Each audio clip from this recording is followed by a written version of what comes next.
Olá, doutores, doutoras, sejam bem-vindos à nossa aula de Direito Processual Penal e à nossa última aula de Direito Processual Penal aqui desse semestre. Muito obrigado mais uma vez pela presença de todos, muito obrigado mais uma vez aí por estarem aqui comigo.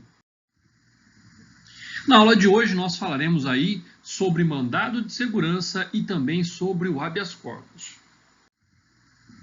Quando tratamos do mandado de segurança, temos então que ele é também um instrumento aí para coibir, os abusos e as ilegalidades do poder público ou de agentes que estejam ali prestando serviço público, em razão e contra direito líquido e certo. Então, o mandado de segurança, assim como o habeas corpus, também é considerado como uma ação autônoma constitucional, ou seja, aquela que visa evitar, coibir ou reparar os danos causados em razão de uma ilegalidade ou de um abuso de poder, praticados aí da autoridade pública ou de pessoa jurídica que exerça atividade do poder público. Desta forma, é uma autêntica garantia humana fundamental, voltada também a sustentar os direitos individuais contra os abusos do Estado.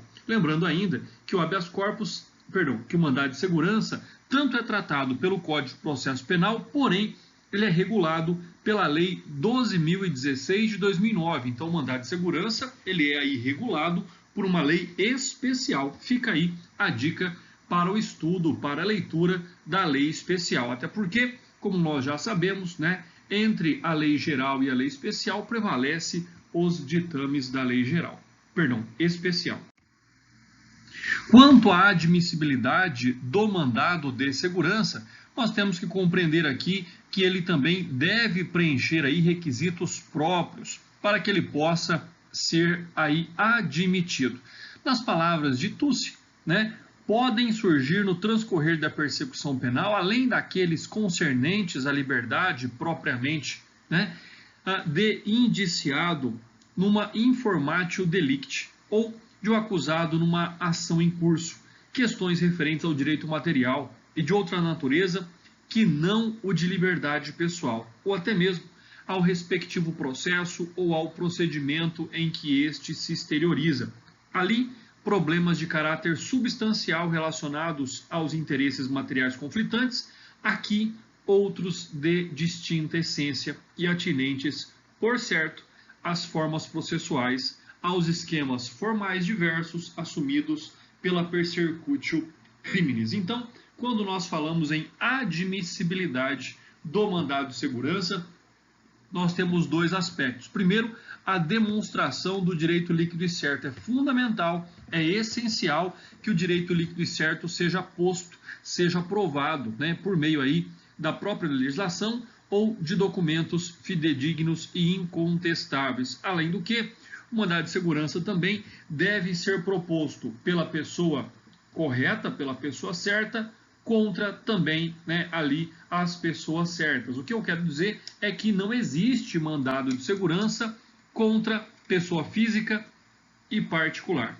Não existe. Pessoa privada, de ente privado, não existe. Somente por aquelas autoridades públicas ou empresas que ali exerçam atividade pública. Não cabe, então, mandado de segurança contra a atividade de um particular, daquele que está na iniciativa privada. Quanto ao cabimento do mandado de segurança contra a decisão com trânsito em julgado, é lógico, é óbvio que não cabe mandado de segurança contra a decisão judicial transitada em julgado. Por quê? Porque cabe recurso. Nós temos que pensar que as ações de natureza constitucional, elas são sempre ali numa condição em que somente poderão ser propostas na ausência de recurso pertinente. Então, seja, para aquela hipótese onde cabe recurso, não há que se falar em mandado de segurança, habeas corpus ou habeas data. Ainda assim, o mandado de segurança só será utilizado quando não for pertinente, quando não couber ali a hipótese de habeas corpus. Então percebam que nós estamos aí diante de uma ação de natureza constitucional, também observada ali na condição de residual, ou seja, né, as ações de natureza constitucional, que é a revisão criminal, o habeas corpus, habeas data e mandado de segurança, elas têm competência residual, ou seja, elas até podem ser interpostas desde que não caiba recurso ou não haja uma especialidade, uma especificidade de uma em relação às demais. Quanto à admissibilidade de liminar, ela é possível, assim como ocorre no habeas corpus, né, e nas demais ações de natureza constitucional. Porém, aqui ela fica condicionada à presença do fumus boniuris e do periculo in mora. Então, assim, né, o mandado de segurança, tratando-se de um direito líquido e certo, demonstrando de forma inequívoca ali a existência deste direito, por certo, poderá o julgador, então, compreender e deferir aí a liminar também em mandado de segurança. O exemplo que nós temos, por exemplo, aí, é no fato de que o mandado de segurança impetrado pelo Ministério Público, que ingressa buscando evitar o que um perigoso traficante seja colocado em liberdade, requer liminarmente a suspensão da decisão judicial, afinal, se cumprida, poderá tornar inútil o propósito da ação, conforme nós vimos aí recentemente, na qual o ministro do STF, né, garantiu a liberdade ao indivíduo, né, pelo fato e cumprindo ali os dispostos legais de que o juiz de primeira instância não motivou a necessidade de permanência e de continuidade da prisão preventiva no prazo de 90 dias, conforme aí determina o pacote anticrime. Então percebam, né, algumas questões aí que cabe sim uma análise profunda, ou seja, será que o ministro errou por cumprir a lei? Ou será que se deseja no Brasil também um juízo de exceção, uma legislação de exceção? Essa lei se aplica a todos, menos a fulano ou menos a um grupo determinado de indivíduos. Então mude-se a lei, né? Então fica aqui também a minha crítica aí ao pacote anticrime, já que ele, o ministro, nada mais fez do que cumprir a lei. Sujeito ativo e passivo no mandado de segurança. É lógico que quando nós tratamos aqui do sujeito ativo, é aquela pessoa que sofre o constrangimento ilegal. Sujeito ativo é aquele que sofre o constrangimento ilegal, lembrando que não referente à liberdade de locomoção, porque se fosse, então caberia habeas corpus. Já quanto ao sujeito passivo, conforme eu disse, ele é o Estado, sempre representado pela autoridade pública ou por aquela empresa, aquela pessoa jurídica, né, o particular em geral, que exerce atividade delegada do poder público. Então aí existe essa possibilidade, mais uma vez, tratando do tema de que o mandado de segurança ele é residual ao habeas corpus. Quando não couber habeas corpus, aí sim poderá ser impetrado mandado de segurança. A presa jurídica do mandado de segurança. Assim como eu já venho falando desde o início da nossa aula, o mandado de segurança é uma autêntica ação de natureza constitucional. Ali, um outro remédio previsto na Constituição Federal, ao lado do habeas corpus, do habeas data e até mesmo da revisão criminal. Então, o mandado de segurança é uma ação de natureza constitucional. Aspectos importantes do processamento do mandado de segurança. E de início, nós temos lá a petição inicial, ou seja, quando ela é então recebida, acompanhada de documentos necessários, sempre em duas vias, né? Decidido o pedido de concessão da liminar, determina-se a colheita da informação da autoridade apontada como sendo a coatora. Então percebam que no mandado de segurança nós também temos aqui o contraditório e a ampla defesa. Além disso, a demonstração do direito líquido e certo ela é imprescindível para que possa ter êxito aí o mandado de segurança. Então, demonstração, segurança de fato na demonstração do direito líquido e certo, ou seja, aquele que se pode comprovar de plano pela apresentação de documentos. Nesta situação, é importante dizer que não comporta valoração subjetiva de provas. tampouco é admissível a dilação probatória. Então, nesse aspecto, não cabe realizar aqui a dilação probatória, senão análise de documentos juntados à inicial. Com relação ao prazo de ajuizamento, ele é de 120 dias contados aí do início do constrangimento ilegal, né, do início da ilegalidade praticada contra o direito líquido e certo. É lógico que nos parece estranho que alguém vá esperar aí 120 dias para que possa impetrar um mandado de segurança, tratando-se de um direito fundamental, tratando-se também aqui da restauração de um direito líquido e certo. Não nos parece cabível ou não nos parece pertinente que alguém aguardasse por tanto tempo para impetrar o mandado de segurança. Mas esse é o prazo limite para que ele possa ser impetrado. Ainda nós temos o fato das custas e despesas judiciais, ou seja, assim como as demais ações de natureza constitucional, o mandado de segurança não tem despesas processuais e aquele que ingressar com mandado de segurança não será obrigado aí ao pagamento de honorários advocatícios. Além disso, nós temos os efeitos sobre a liminar, né? Os efeitos sobre a decisão liminar.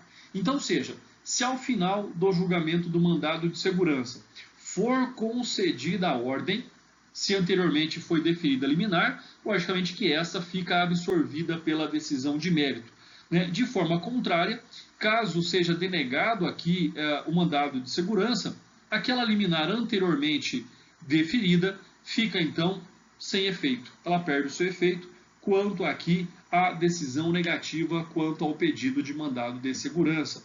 E aí nós temos ainda a letra F, que é a participação do Ministério Público.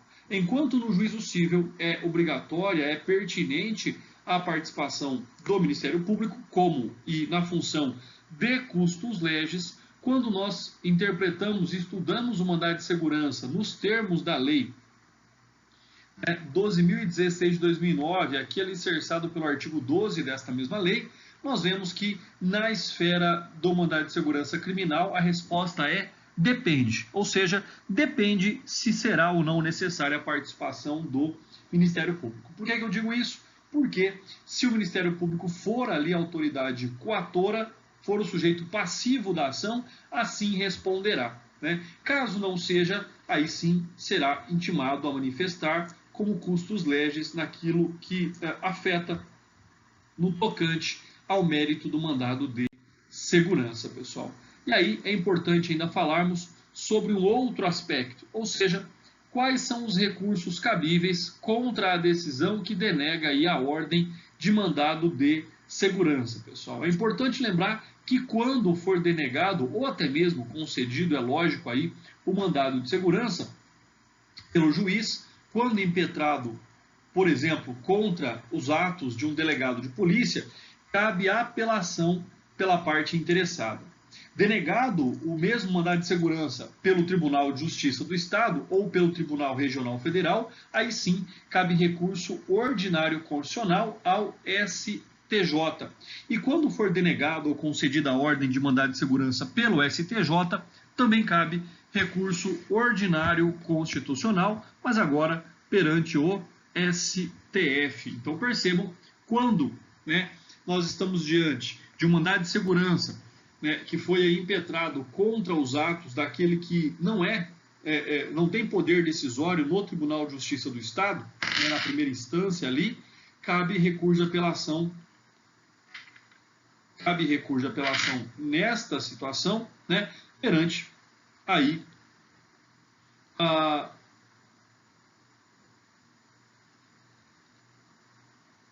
o órgão competente para o julgamento. Desta decisão será julgada lá pelo Tribunal de Justiça ou pelo Tribunal Regional Federal. Caso em concessão de mandado de segurança pelo Tribunal de Justiça ou pelo Tribunal Regional Federal, cabe então recurso ordinário constitucional e aí competência de julgamento para o STJ. Se a ordem de concessão ou denegação for do STJ, da mesma forma cabe recurso ordinário constitucional, mas agora perante o STF. Falando um pouquinho agora sobre o habeas corpus, né? Habeas corpus, assim como nós já falamos, já fizemos até mesmo uma introdução, o habeas corpus nada mais é do que também uma ação de natureza constitucional. O habeas corpus aqui também tem como finalidade, né, garantir, sobre um aspecto talvez então mais restrito, o direito, o restabelecimento ou a prevenção ao direito de ir e vir ou permanecer. Então, percebam que o habeas corpus também se trata de uma ação de natureza constitucional. Diferentemente do mandado de segurança, ele não tem um prazo limite para ser impetrado. Pode ser impetrado a qualquer momento do processo, seja na fase inquisitória, seja na fase de instrução, até mesmo após o trânsito em julgado do processo. É possível aí a impetração de mandado de segurança, né? A finalidade dele aqui é prevenir ou até mesmo restaurar o direito que o indivíduo tem à sua liberdade de ir e vir, em razão de violência ou coação ilegal. Importante dizer aqui, importante frisar sobre o termo iminência. Isso aí já nos dá uma expectativa e uma certeza, melhor dizendo, de que o habeas corpus tem tanto função preventiva quanto, né, liberatória, ou seja, então ele tanto previne que a pessoa perca a sua liberdade, o seu direito de ir e vir de forma ilegal, como também ele tem como finalidade restaurar a liberdade do indivíduo já submetido ao cárcere. Quando nós tocamos no termo aí, direito de ir e vir, liberdade de ir e vir, né, para poder aí garantir aquilo que eu estou dizendo, para poder até melhor determinar aquilo que nós estamos estudando, cito aquilo que diz a própria Constituição Federal, no seu artigo 5º, no caput, diz que todos são iguais perante a lei, sem distinção de qualquer natureza, garantindo-se aos brasileiros e aos estrangeiros residentes no país a inviolabilidade do direito à vida, à liberdade, à igualdade, à segurança e à propriedade, nos termos seguintes do inciso também 16 do mesmo artigo, ou seja, todos podem reunir-se pacificamente sem armas em locais abertos ao público, independentemente de autorização, desde que não frustrem outras reuniões anteriormente convocadas para o mesmo local, sendo apenas exigido prévio aviso à autoridade competente.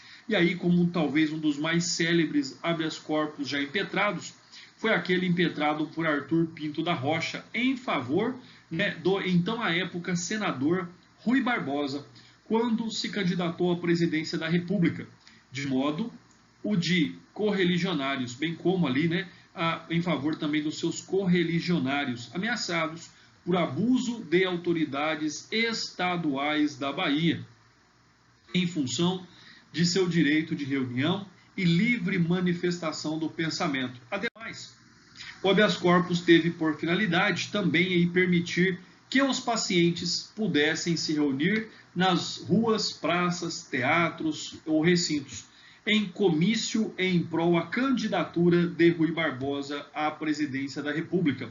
E aí, este habeas corpus teve a sua ordem concedida por unanimidade do Supremo Tribunal Federal, reconhecendo o direito de qualquer indivíduo de permanecer em qualquer lugar à sua escolha, desde que seja franqueado ao público o direito de qualquer parte, o direito de ir de qualquer parte para este lugar e também o direito de vir para aquele também de qualquer outro ponto.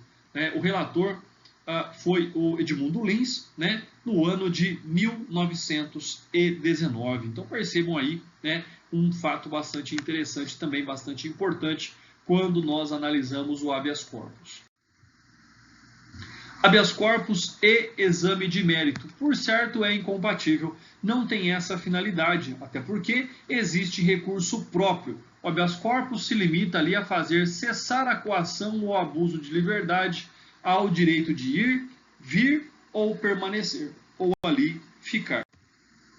Habeas corpus e dosimetria da pena, da mesma forma, também é incompatível, ou seja, não cabe habeas corpus a fim de discutir, de reanalisar o tão complexo sistema trifásico da dosimetria da pena. Natureza jurídica da sentença concessiva de habeas corpus. E aí, nos termos da doutrina de Pontes de Miranda, né, a natureza jurídica desta sentença que concede o habeas corpus, ela é mandamental. Ou seja, o habeas corpus não tem aqui, sobre este aspecto, né, a determinação de condenar, não tem aqui a hipótese de não mandar. O habeas corpus, então, ele tem a finalidade de mandar, ou seja, manda soltar, manda prestar fiança, manda que se expeça salve conduto ou de que se dê entrada em determinado lugar. Então, isso é bastante importante. É fundamental que nós aqui podemos observar que o habeas corpus tem natureza jurídica mandamental, ou melhor, a sentença que concede habeas corpus tem natureza jurídica mandamental. Como eu já disse, e aí repito, manda soltar, manda prestar fiança, manda que se expeça salvo conduto ou que se dê entrada em tal lugar. Então, essa é a grande finalidade aí da sentença concessiva de habeas corpus, ou seja, uma finalidade bastante importante sobre este contexto. Então, fica aí mais uma vez este aspecto bastante importante, ou seja, o habeas corpus, a natureza jurídica da sentença que concede habeas corpus, ela é mandamental, ou seja, habeas corpus não declara nada, não constitui nada, não condena ninguém, não executa a pena, apenas manda. Manda soltar, prestar fiança, expedir salvo-conduto ou autorizar que alguém entre em determinado lugar. O artigo 648, ele nos traz aqui, então, de forma objetiva e sucinta, as hipóteses do habeas corpus, né? E aí vem dizer o artigo 648, quando não houver justa causa, quando alguém estiver preso por mais tempo do que a lei determina, quando quem ordena a coação não tiver competência para fazê-lo, quando houver cessado o motivo que autorizou a coação, quando não for alguém admitido a prestar fiança, nos casos em que a lei autoriza, quando o processo for manifestamente nulo, quando extinta a punibilidade. E aí, logicamente, que já fica uma pergunta, né? Com certeza os doutores já estão aí se perguntando, as doutoras, se este rol é taxativo ou exemplificativo. E eu já respondo de plano e sem dúvida, este rol é puramente exemplificativo, ou seja, não haveria motivos legais para se limitar às hipóteses de habeas corpus. Não haveriam motivos legais, não haveriam motivos de qualquer ordem para se limitar o direito de alguém a buscar a liberdade que lhe foi tirada sob a coação ou ato de ilegalidade. Um outro aspecto, uma outra função aí do habeas corpus também, mas de maneira e mais de modo excepcional, seria o trancamento da ação penal. Ou seja, conforme diz aí a doutrina da jurisprudência do STF, é pacífica a jurisprudência do Supremo Tribunal Federal em considerar excepcional o trancamento da ação penal pela via processualmente acanhada de habeas corpus, via de verdadeiro atalho que somente autoriza o encerramento prematuro do processo crime quando, de logo, avulta ilegalidade ou abuso de poder. Do contrário, não serve o habeas corpus para o trancamento da ação penal, para ali o trancamento, a extinção da investigação, tá? Mas, logicamente, aí estando presentes a ilegalidade ou abuso de poder de forma inequívoca, pode sim ser utilizado também para essa finalidade. Natureza do rol do artigo 648, já falamos, mas só aí para reforçar, ela é exemplificativa. Habeas corpus e cumprimento de pena do local do domicílio. Pessoal, isso seria fantástico. Eu sou um grande defensor de que cada comarca tivesse um presídio ali, né, nas suas duas esferas de prisão, seja o semiaberto ou o fechado, né? Porque para o regime aberto deveríamos ter a casa do albergado. Para o regime semiaberto deveríamos ter ali as agroprisões ou prisões industriais. E aí sim, para o regime fechado, aquele que garante a segurança máxima da sociedade com a garantia da prisão dos indivíduos. Então, isso seria o necessário, isso seria o ideal, para que o preso ficasse próximo de seus familiares e não tivesse ali os laços cortados ou de minutos. Mas, porém, todavia, o que se percebe, o que se observa pelas políticas da Secretaria de Segurança Pública dos Estados e também da União, é que normalmente os presídios, e atualmente os novos presídios, são ali localizados em áreas de difícil acesso, muitas vezes no meio da selva, como existem algumas hipóteses no Brasil, o que tem como finalidade, né, ali retirar o indivíduo, principalmente aqueles de maior periculosidade, aqueles envolvidos em crimes cometidos por organizações criminosas, né? Então retira-se, afasta-se ele do seu próprio meio, como forma de impedir que ele continue praticando crimes de dentro das instituições prisionais. Artigo 649. O juiz ou o tribunal, dentro dos limites da sua jurisdição, fará passar imediatamente a ordem impetrada, nos casos em que tenha cabimento, seja qual for a autoridade coatora. O que isso significa dizer é que preferimos a expressão competência em lugar de jurisdição. Por quê? Inicialmente, porque todo magistrado possui, ou seja, jurisdição, competência, né? O que é que o magistrado, então, possui? Ele possui competência para o julgamento ou não daquela ordem. Então, sobre esse aspecto, o limite para que isso se dê é fixado por regras constitucionais e legais, razão pela qual se configura a competência de julgamento e não jurisdição de julgamento. São coisas, então, bastante distintas. Por isso que seria mais adequado utilizarmos competência em lugar de jurisdição. Artigo 650. Competirá conhecer originariamente do pedido de habeas corpus. Então, aqui nós estamos vendo a ordem, na verdade, de competência. A quem compete julgar o habeas corpus? Ou seja, ao Supremo Tribunal Federal, nos casos previstos no artigo 101, inciso 1, letra G, da Constituição Federal. Inciso 2, aos tribunais de apelação. Lembrando que após a emenda constitucional 45 de 2004, não existe mais tribunal de apelação. Ou é Tribunal de Justiça ou é Tribunal Regional Federal. Sempre que os atos de violência ou coação forem atribuídos aos governadores ou interventores dos estados ou distrito e ao prefeito do Distrito Federal e seus secretários ou chefes de polícia. A competência do juiz cessará sempre que a violência ou coação provier de autoridade judiciária de igual ou superior jurisdição. Esse parágrafo 2º, não cabe habeas corpus. Olhem isso que eu vou dizer, percebam isso, fiquem atentos. Não cabe habeas corpus contra a decisão administrativa, atual ou iminente, de responsáveis por dinheiro ou valor pertencente à fazenda pública, alcançados ou omissos em fazer o seu recolhimento nos prazos legais, salvo se o pedido for acompanhado de prova de quitação ou de depósito do alcance verificado, ou se a prisão exceder ao prazo legal. Então fiquem sempre atentos aí àquilo que significa e àquilo que justifica a competência de julgamento originário do habeas corpus. Ou seja, aqui também estamos falando também, né, de foro privilegiado em razão da prerrogativa de função. Então esta também é uma outra hipótese aí que deve ser observada, que deve ser analisada. Artigo 651. A concessão do habeas corpus não obstará nem porá termo ao processo, desde que esse não esteja em conflito com os fundamentos daquela. Ou seja, via de regra, habeas corpus não tem efeito suspensivo. Tá? Salvo é lógico aí que, caso o objeto de análise do habeas corpus, a ilegalidade, o abuso de poder, estejam diretamente relacionados aí ao próprio termo do processo. E aí sim haverá o trancamento da ação penal.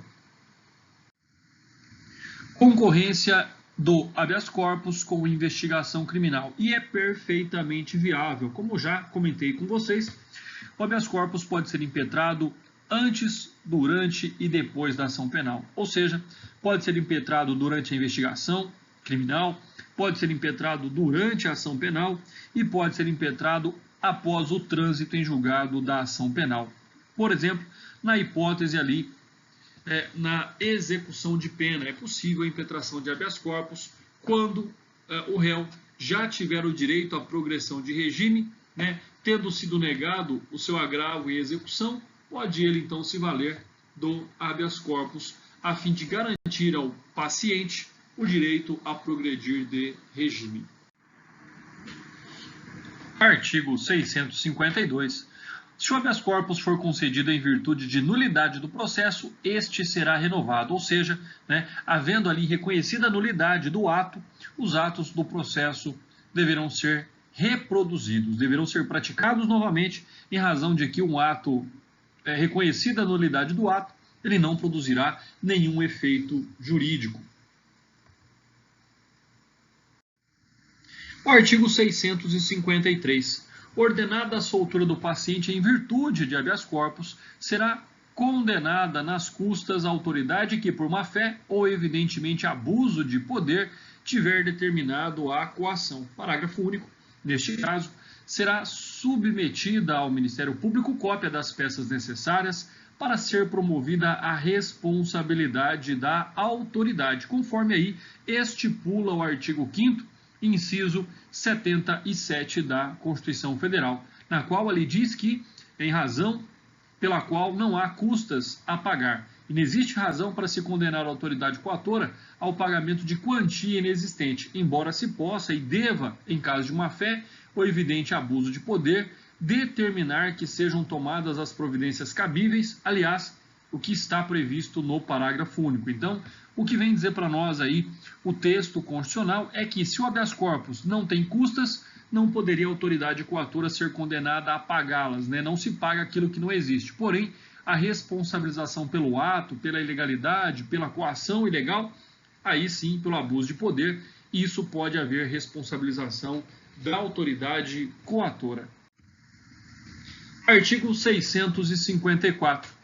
Poderá ser impetrado por qualquer pessoa em seu favor ou de outrem, bem como pelo Ministério Público. Então, só no caput, nós já extraímos aí que é uma ação, né, livre, ou seja, pode ser impetrado pelo próprio paciente, por aquele que tem o seu direito ao de ir e vir ali limitado ou restringido, bem como qualquer pessoa em seu favor. Um outro aspecto aqui bastante importante é que o habeas corpus não exige o jus postulante, tampouco forma específica na sua confecção.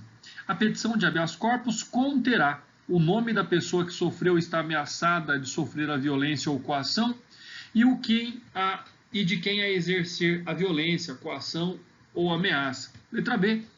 A declaração da espécie de constrangimento ou, em caso de simples ameaça de coação, as razões que se funda seu temor. Letra C.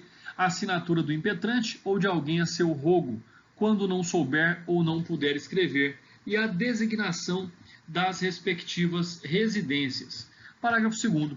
Os juízes e os tribunais têm competência para expedir de ofício ordem de habeas corpus, quando no curso do processo verificarem que alguém sofre ou está na iminência de sofrer coação ilegal. Então percebam aí, né, aspectos extremamente importantes daquilo que expressa ali a composição do habeas corpus. Então, primeiro, não se exige o jus postulante, pode ser impetrado por qualquer um.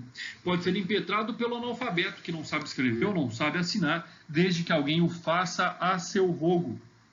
Então, é bastante importante aí essas análises sobre o habeas corpus. Quanto à legitimidade ativa, percebam, quanto à legitimidade ativa, qualquer pessoa, independentemente se ela for física ou jurídica, nacional ou estrangeira, então elas podem se utilizar do habeas corpus. Pode impetrar habeas corpus, seja em seu próprio benefício ou em favor de outrem, conforme nós já vimos aí, conforme também determina aí a doutrina de Pontes de Miranda. Dispensabilidade de advogado, infelizmente, é um dispositivo legal, né? Para impetrar habeas corpus não é necessário o patrocínio da causa por advogado. Aliás, o próprio Estatuto da Advocacia, reconhecendo a importância desse remédio constitucional, estabeleceu que não se inclui na atividade privativa da advocacia a impetração de habeas corpus em qualquer instância ou tribunal. Então, já aí a própria OAB, reconhecendo então a importância do habeas corpus determina este aspecto, ou seja, a não necessidade do jus postulante. Então, é uma situação bastante importante aí, da qual nós vamos observando.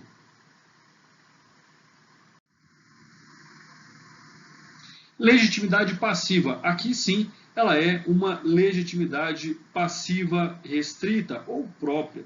Por que eu digo isso? Porque nós estamos aí diante de uma situação bastante interessante, que é o fato de que nós temos aí um objetivo, ou seja, coibir, defender e limitar os atos de ilegalidade do poder público ou daquele que exerça a atividade pública. Então, bastante interessante também quando aí nós observamos estas hipóteses.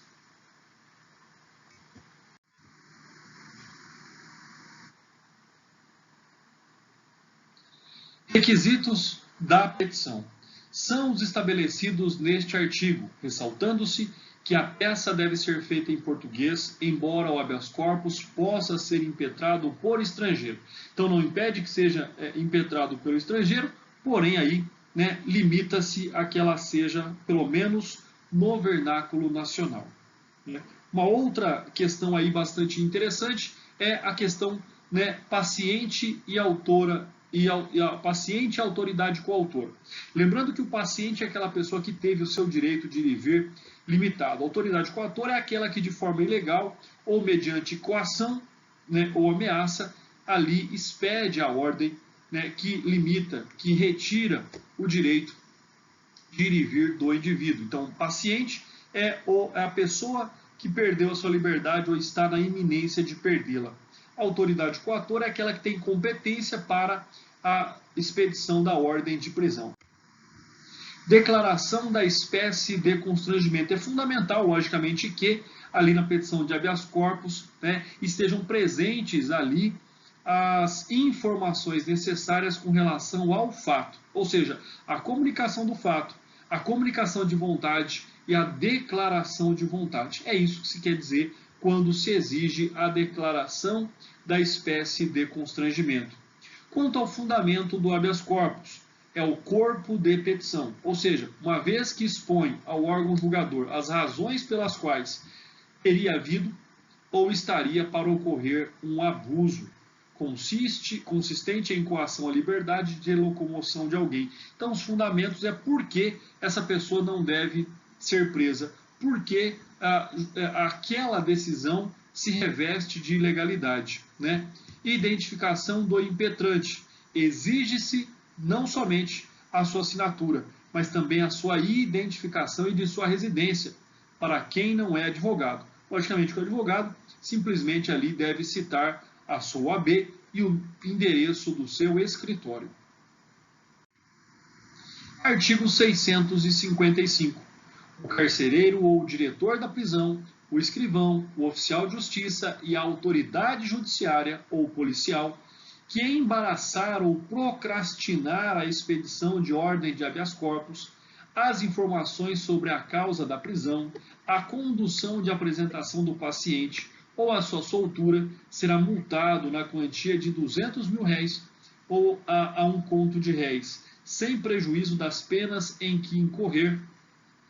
As multas serão impostas pelo juiz do tribunal que julgar o habeas corpus, salvo quando se tratar de autoridade judiciária, caso em que caberá ao Supremo Tribunal Federal ou ao Tribunal de Apelação, ou seja, Tribunal de Justiça aí, impor as penas, já que não existe mais Tribunal de Apelação, pessoal. Então, o artigo 655 garante mais uma vez aí a razoabilidade, garante mais uma vez aí o tempo razoável do processo, ou seja, a agilidade inerente à análise ou à reanálise de um direito fundamental que possivelmente está ali sofrendo em razão de uma ilegalidade ou de uma coação ilegal, ou um abuso de poder.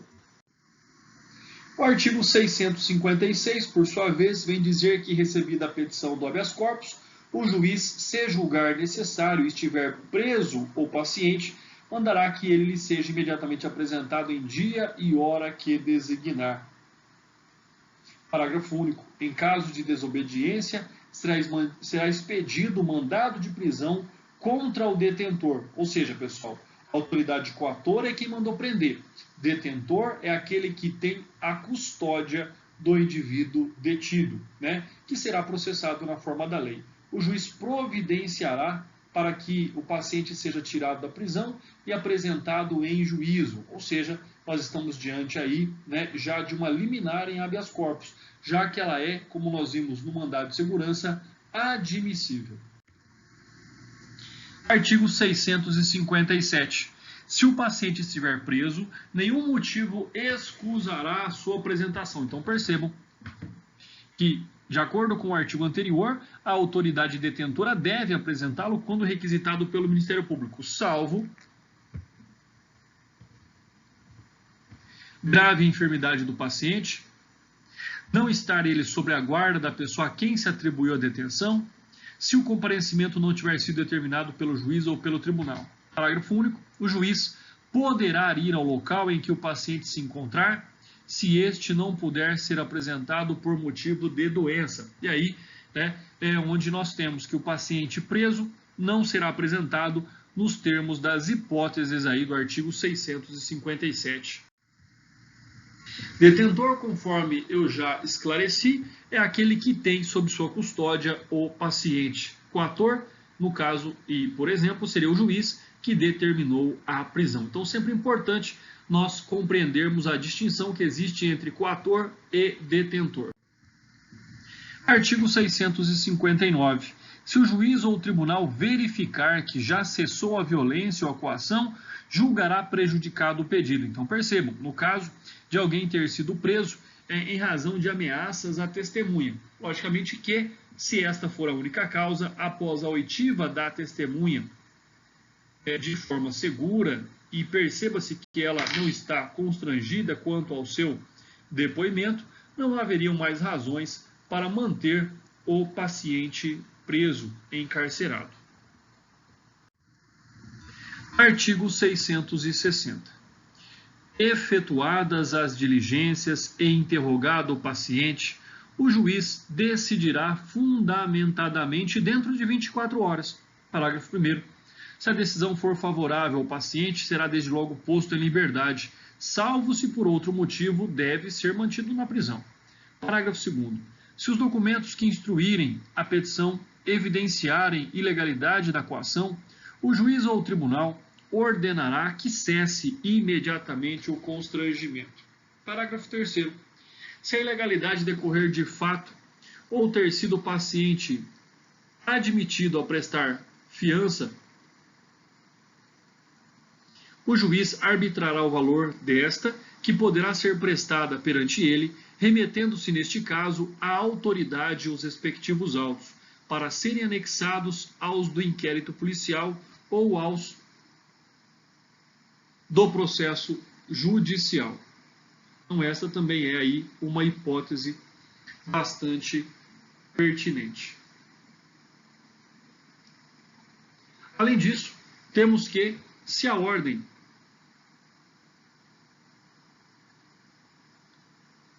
de habeas corpus for concedida para evitar ameaça de violência ou coação ilegal, dar-se ao paciente salvo-conduto, assinado pelo juiz.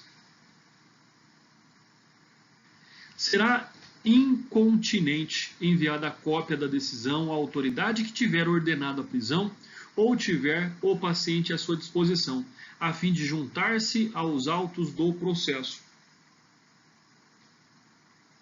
Quando o paciente estiver preso em lugar que não esteja o da sede do juiz ou do tribunal que conceder a ordem, o alvará de soltura será expedido por telégrafo, se houver observadas as formalidades estabelecidas no artigo 289, parágrafo único, in fine ou por via postal. Mas lógico que hoje nós estamos aí muito mais modernos. Essa ordem pode ser encaminhada por e-mail ou por qualquer outro método ou meio digital, do qual aí se tem a segurança da assinatura do magistrado.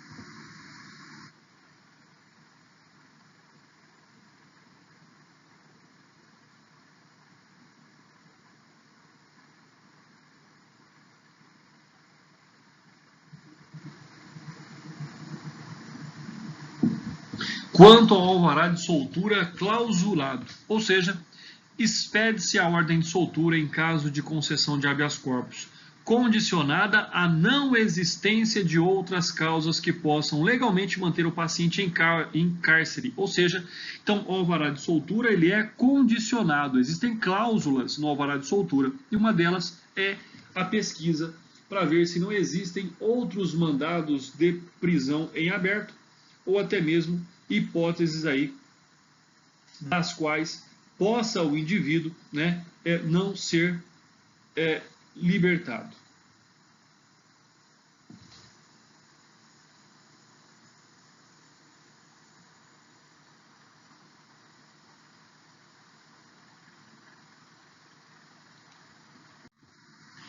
Habeas corpus preventivo e salvo-conduto. Habeas corpus preventivo é aquele que impede, então, a privação da liberdade do indivíduo, né? No caso de coação estar em vias de se consumar, cabe habeas corpus preventivo, solicitando-se ao juiz uma ordem denominada de salvo-conduto, consistente em uma garantia para que o paciente não seja vitimado pela iminente violência à sua liberdade de locomoção.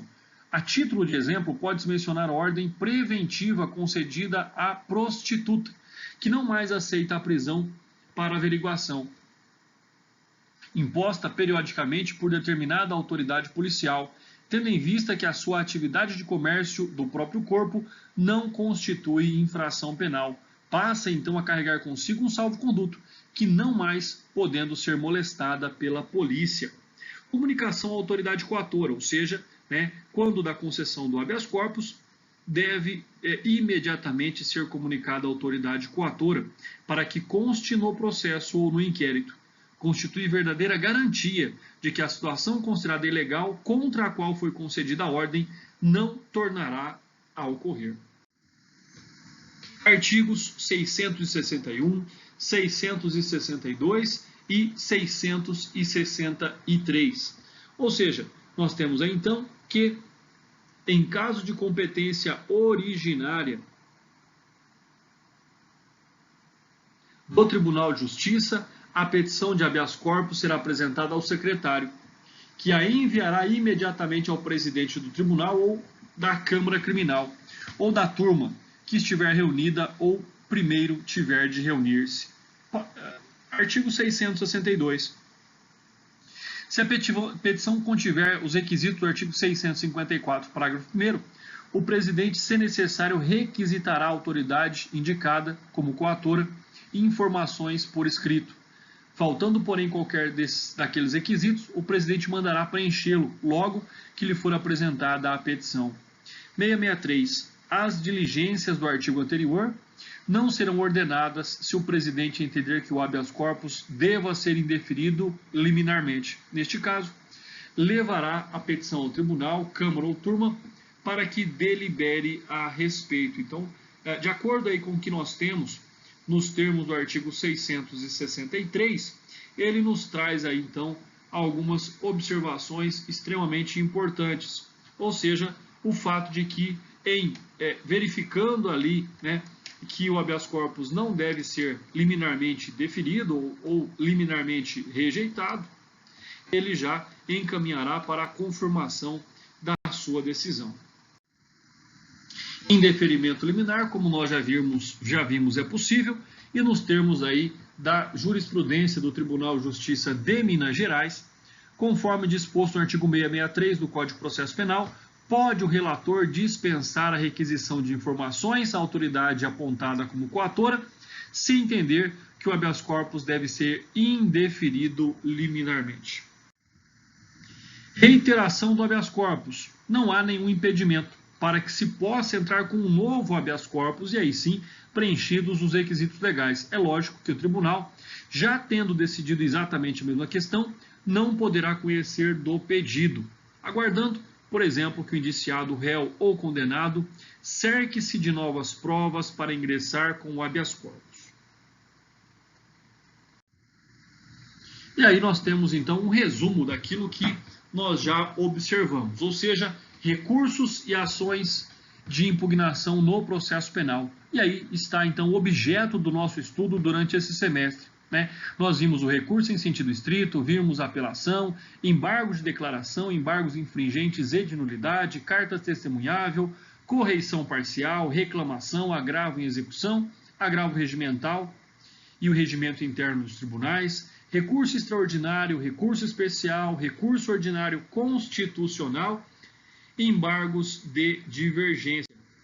Vimos ainda as ações de impugnação, ações de natureza constitucional, revisão criminal, habeas corpus e mandado de segurança. Sendo assim, meus queridos doutores e doutoras do 10º período da fama, muito obrigado. Fico extremamente feliz em aqui terminar esse semestre com vocês, em cumprir o nosso conteúdo programático. Muito obrigado por todas as presenças em nossas salas de aula. Muito obrigado por me acompanharem nesse momento de novidade para todos nós, ou seja, a aula digital, a aula assíncrona. Então é fundamental para nós, como professores, a presença e a participação de todos vocês, né? Como estão agora no 10º semestre, desejo muito sucesso, desejo uma vida muito próspera, que todos vocês consigam atingir os seus objetivos e, precisando, sempre contem com este seu eterno professor, amigo e companheiro de estudos. Um forte abraço a todos, sucesso sempre, contem sempre comigo.